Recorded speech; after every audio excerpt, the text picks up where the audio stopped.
Bonjour et bienvenue dans Bretonne, un podcast qui vous propose chaque semaine de découvrir une femme au parcours singulier et inspirant. De Rennes à Quimper, de Morlaix à Lorient, nous, 4 étudiantes rennaises, sommes allées à la rencontre de ces Bretonnes pour parler de ce qui les passionne, qu'elles soient sportives, femmes politiques, artistes ou encore entrepreneuses. La réalisation de ce podcast a été possible grâce à la participation d'Harmonie Mutuelle, que nous remercions chaleureusement. Aujourd'hui, nous rencontrons Morgane Guyader, finistérienne détentrice de plusieurs titres nationaux en parasurf, discipline qu'elle pratique en compétition depuis 3 ans au sein de l'association Vagues d'Espoir. Elle nous a parlé des compétitions de handisurf, des meilleurs spots bretons et de ses projets sportifs futurs. On a aussi abordé plus généralement la question du handicap, de son vécu au quotidien jusqu'aux problèmes de prise en compte dans les politiques publiques. On est à Lorient, dans le Morbihan, au sud de la Bretagne. Qu'est-ce que ça signifie pour vous de se rencontrer ici ? Bonjour, Lorient, ça représente un peu la liberté pour moi parce que j'ai passé mon permis il y a 20 ans dans Lorient. J'ai été aussi à Carpape pendant quelques années où j'ai appris mon autonomie et je fréquente pas mal Lorient. J'ai des amis, c'est une ville ouverte, dynamique. Il y a le parasurf que je fais à Guidel juste à côté, donc c'est une ville que je connais bien. Vous êtes née où ? Vous avez grandi où ? Alors, je suis née à Quimper et mes 10 premières années, je les ai vécues au Mans, puisque j'avais un papa qui était enseignant. Et du coup, je suis arrivée ici à l'âge de 11 ans. Et comme les grands-parents étaient ici, à chaque vacances, on était là. On allait à la plage, on allait faire du bodyboard. Notre terrain de jeu, c'était la mer. Donc après, j'ai continué là-dedans. On sait que vous êtes championne de handisurf, comme on l'a dit. Quelle est votre situation de handicap ? Alors, mon handicap est un handicap IMC de naissance, avec une hémochromatose. J'ai aussi une épilepsie soignée, et ainsi une hémiplégie droite et une hyperlaxité des articulations. C'est sûr. Et donc, qu'est-ce que ça signifie pour nous qui ne sommes pas scientifiquement calés sur le handicap dans le quotidien ? Alors, j'ai la moitié du corps qui est paralysé et que je peux pas contrôler. Donc la main, le bras droit ne marche pas. J'ai aussi le pied que je peux pas trop contrôler comme je veux dans certains sports. Et l'hyperlaxité, des fois je perds ma jambe quand je suis trop fatiguée. Et du coup, la hanche claque et donc je suis obligée de marcher avec une canne, de me reposer, de voir plus souvent le kiné. Et autrement, l'hémochromatose, c'est une maladie génétique qui est la maladie de fer. On me l'a trouvée il y a 10 ans. On a mis 9 ans à la trouver, la maladie. Et on m'a retiré 16 litres de sang. Et mon frère a la même chose du coup. Donc vous venez de nous raconter votre enfance sur les plages bretonnes. Quelle est votre histoire avec le surf ? En fait, j'avais commencé par le bodyboard, j'aimais bien l'eau, même aussi aller à la pêche à la crevette, même si je reviens avec une seule crevette. Enfin, il y a plein de choses. Et à un moment donné, j'ai croisé quelqu'un sur un festival qui était handicapé et qui m'a dit « Mais pourquoi tu viendrais pas tester le surf à Vagues d'Espoir ?» Et en 2017, ils ont voulu créer la première section handi au club de la WSA à Guidel. Et donc, c'était la première équipe qui s'ouvrait sur toute la Bretagne. Donc en fait, on était les précurseurs du projet en but de développer toute la Bretagne avec le surf. Et de faire ouvrir des écoles, de donner envie aux profs d'ouvrir les portes à n'importe quel handicap. Et du coup, de faire évoluer les choses. Vagues d'Espoir, si je ne me trompe pas, c'est une association qui mixe valides et personnes en situation de handicap pour le surf, c'est ça ? Il n'y a pas que le surf. En fait, il y a différentes antennes en France. Je crois qu'il y en a même une en Belgique. Et il y a différents sports dans différentes antennes. Mais il y a pas mal de surf. Après, quand il y a Vagues d'Espoir qui est en juin, il y a le surf, le cerf-volant, le katakite, le tandem, la plongée. Il y a aussi la montée dans les arbres, il y a le poney. Il y a tout un tas de sports. Et en surf, quelles sont les catégories, en quoi ça consiste de faire du handi-surf en fait Alors, il y a plein de catégories. Il y a les para-adaptés, c'est tout ce qui est autiste et handicapé mental. Et moi, je suis en para-surf, c'est tout ce qui est handi physique et génétique. Il y a également en para-surf les aveugles, les sourds, les malentendants. Il y a la catégorie para. Eux, ils sont à l'eau et donc pas aidés, comme dans ma catégorie. Et il y a une catégorie où il y a des tétras. Et la vice-championne du monde est tétra et elle est aussi de Bretagne. Pour pratiquer le surf, votre planche est adaptée ? Oui, j'ai une poignée sur la planche, ce qui me permet d'aller plus vite sur ma planche pour aller prendre la vague. Et j'ai aussi sur ma combinaison, mon bras droit il est ouvert pour que ça soit plus de facilité à mettre mon bras dedans. Et du coup, j'ai un système pour mieux fermer avec un soufflet. C'est une entreprise d'ici qui m'a adapté ma dernière combinaison. C'est Bloodline, quand on en a besoin. On est tous passés par son magasin pour faire adapter. J'ai aussi le leash qui a été fait du même style parce que les leashs de surf sont ouverts et il faut les deux mains. Et du coup, moi j'ai un leash qui a été fait avec Carpap et qui me permet de juste mettre mon pied et de fermer direct. Un peu comme un leash de bodyboard. Et j'ai aussi un chariot de golf. Là, je vais me faire adapter le dernier que mon père m'a trouvé avec deux soudures, ce qui vont permettre que je mette ma planche dessus et je vais mettre des cordes pour tenir ma planche, ce qui me permet d'aller de ma voiture à l'eau pour emmener ma planche direct parce que je peux pas la porter avec mon bras. Vous parlez de Carpap, vous pouvez expliquer exactement ce que c'est ? CarePap, c'est un centre de rééducation. Alors, il y a pour les accidentés de la route, pour les AVC, pour plein de choses. Et moi, en fait, on m'a rendu mon autonomie là-bas. Par exemple, pour faire à manger, je peux pas éplucher les légumes, donc il me faut une planche alimentaire. Et on fait ressortir des clous en inox, ce qui permet d'accrocher les aliments dessus ou la viande. Et à ce moment-là, avec un ciseau, je coupe ma viande. Je n'arrive pas à couper avec un couteau. Donc, je fais tout avec un ciseau. Et du coup, j'ai quelques babioles comme ça pour pouvoir être de plus en plus autonome. Donc là, je dois rentrer sur CarePap pour aménager mon matériel de surf et pour aménager d'autres choses.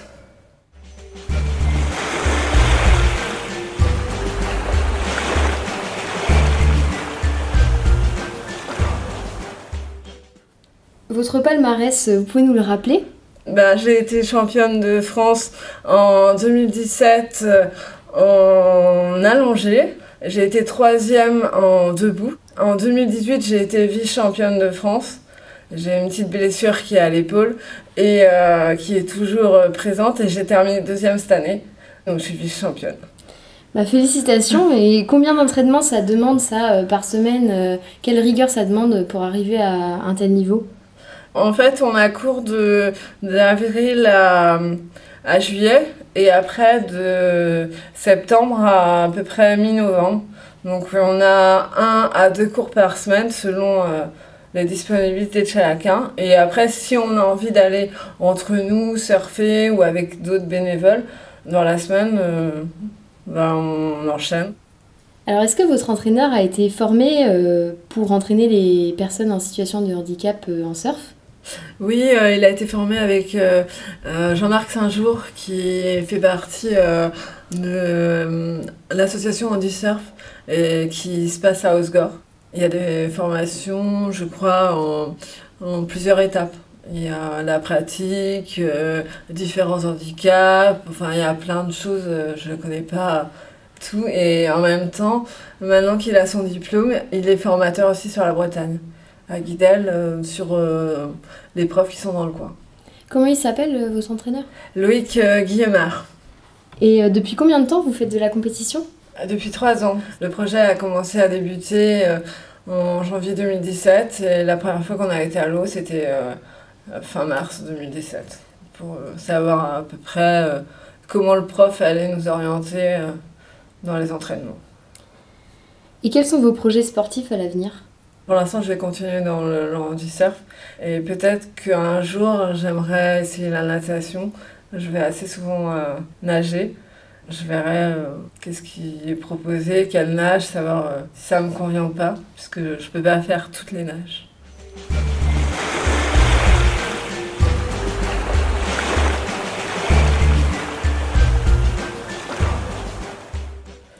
Comment ça se passe les qualifications en handisurf ?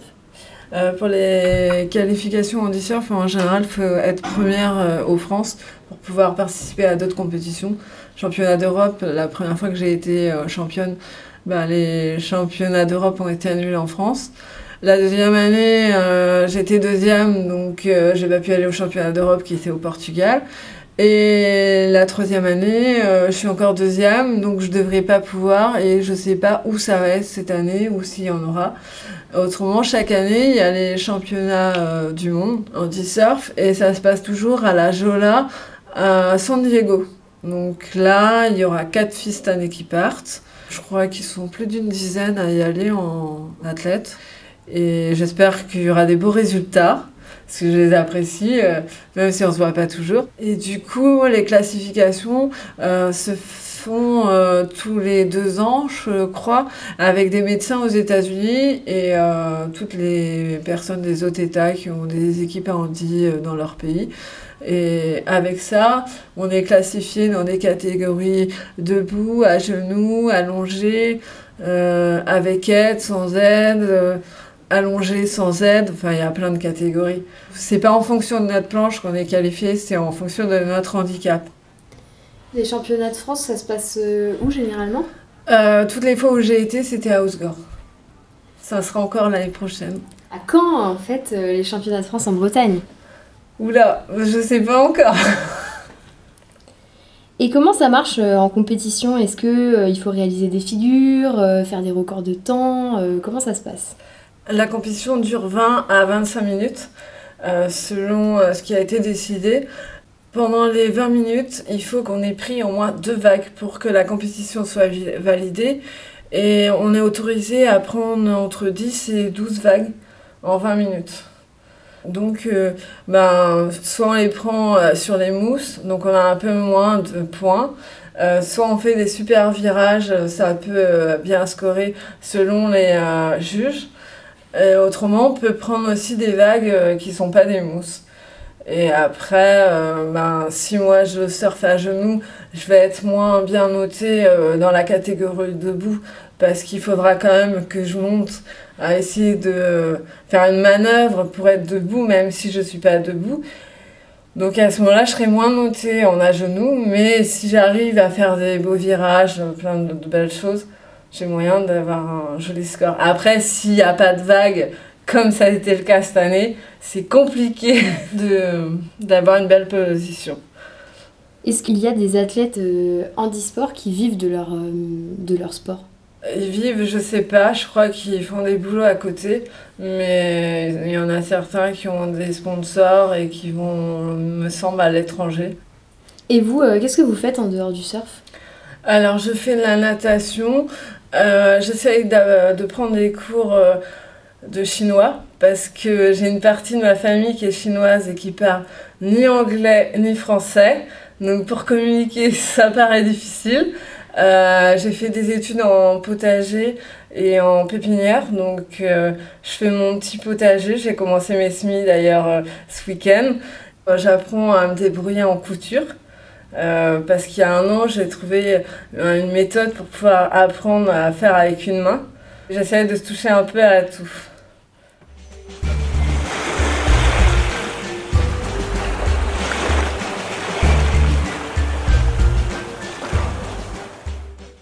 Les côtes atlantiques sont réputées pour avoir les plus belles vagues de surf. Vous préférez Biarritz ou la Bretagne pour surfer ? En fait, en Bretagne, on peut aller un peu partout. Autant on peut aller se faire une session à la Torche, ou alors on peut aller à Crozon, ou venir ici à Guisel ou en face au Pouldu, dans le Finistère. Il y a Quiberon aussi, un peu plus loin. On a quand même pas mal de spots ici. Mais c'est vrai que des fois, les vagues, elles sont pas toujours présentes. L'année dernière, à Osgore, les vagues étaient pas toujours présentes non plus. Donc, c'est kiff-kiff, on va dire. On a lu dans le guide handisport de 2018 que parmi tous les licenciés handisport, il y avait seulement 32% de femmes. Du coup, on voulait vous demander qu'est-ce que ça représentait pour vous d'être une femme dans le sport de compétition ? Est-ce que vous avez rencontré des difficultés en étant une femme dans le monde du sport ? Moi, non, j'ai pas trouvé du tout de difficulté. Et puis, j'ai envie de dire que comme on a un handicap, tous les gens nous connaissent un peu. Donc, si on a besoin d'une aide, on n'a pas besoin d'aller très loin. Et ils sont plutôt cool et agréables, que ce soit gars ou filles.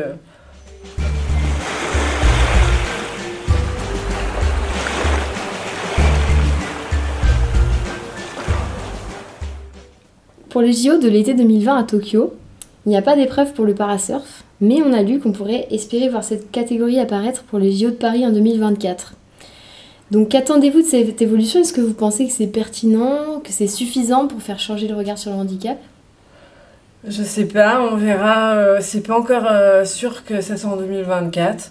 Mais moi, ce qui me ferait plaisir, même si j'y suis pas, ça serait qu'il y ait le maximum d'écoles et qu'il n'y ait pas une personne bretonne, mais plusieurs dans l'équipe de France. Comme ça, ça serait pas que une équipe de France avec des personnes d'Aquitaine, ça serait plus équipe de France.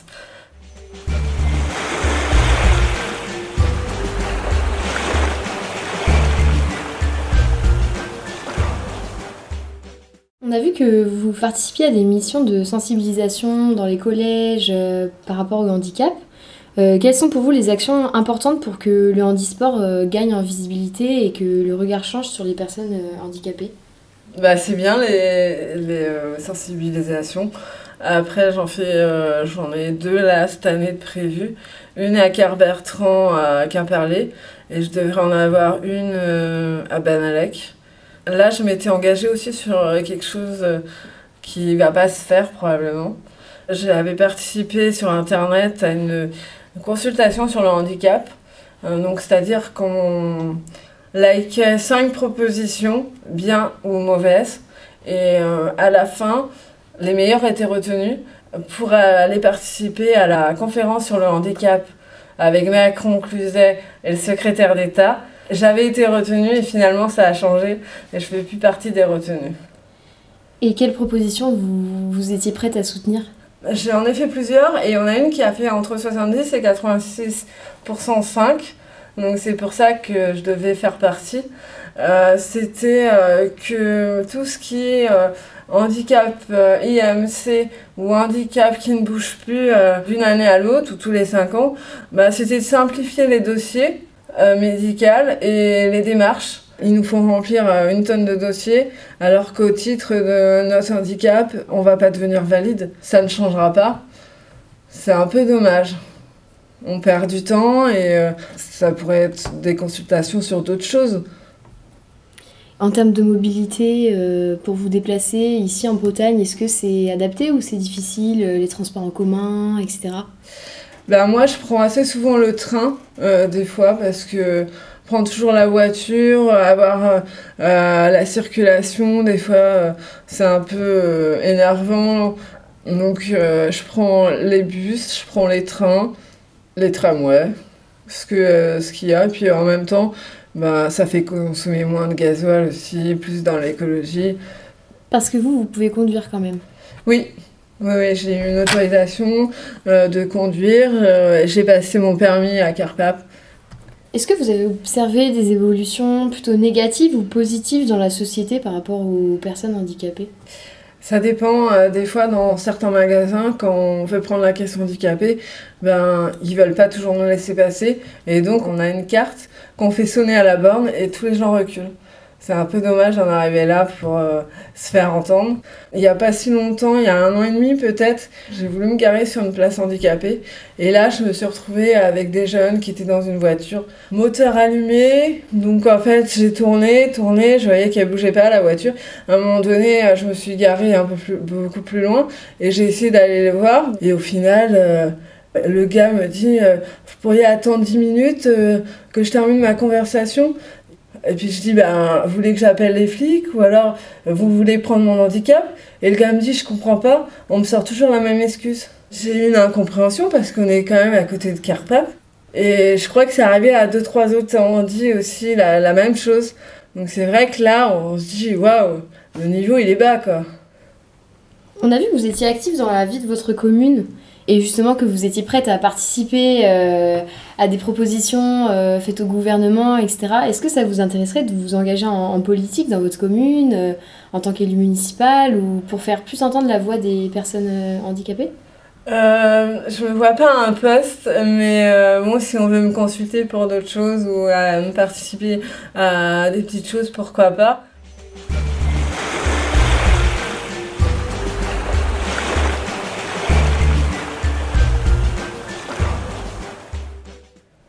Si vous vouliez faire passer un message à nos auditeurs pour terminer, qu'est-ce que vous diriez ? En fait, que s'ils veulent être utiles ou s'intéresser, il y a Vague d'Espoir où il y a plein de personnes, c'est une association anti-valide dans le sport et en fait, ils ont toujours besoin de bénévoles sur leurs événements ou s'ils veulent créer des événements. Carpap, ils organisent des défis de Carpap en mai. Et en fait, c'est un triathlon par équipe de 3, mais il n'y a pas de classement. Chaque équipe ramène 1 000 € d'inscription. Et en fait, ça ramène 40 000 € à peu près en une journée. Et moi, en fait, je suis dans l'équipe de Malakoff-Médéric. Et du coup, ça fait parler un peu de Carpap. Et c'est aussi bien de ramener 40 000 € pour les futurs projets. Et ça fait une animation. Avant de se quitter, on voudrait vous poser une question que l'on pose à toutes nos invités. Selon vous, quel lieu visiter absolument pour quelqu'un qui pose le pied en Bretagne pour la première fois ? Oh là là, il y en a plein. J'ai envie de dire, Douélan, c'est un très joli coin. Il y a le Pouldu aussi. Lorient, pour les festivals interceltiques, c'est toujours sympa. Carré, il y a le festival des Vieilles Charrues, il y a plein de choses à voir, il y a plein d'endroits jolis pour manger des crêpes, boire du cidre, des caramels beurre salé. Eh bien, merci Morgane d'avoir accepté d'échanger avec nous aujourd'hui et de nous avoir fait découvrir votre sport. Si cet épisode vous a plu, n'hésitez pas à commenter ou partager autour de vous. Pour plus d'informations concernant le contenu de ce podcast et pour des références liées à chaque épisode, vous pouvez nous suivre sur les réseaux sociaux sur les comptes de Bretonne Podcast.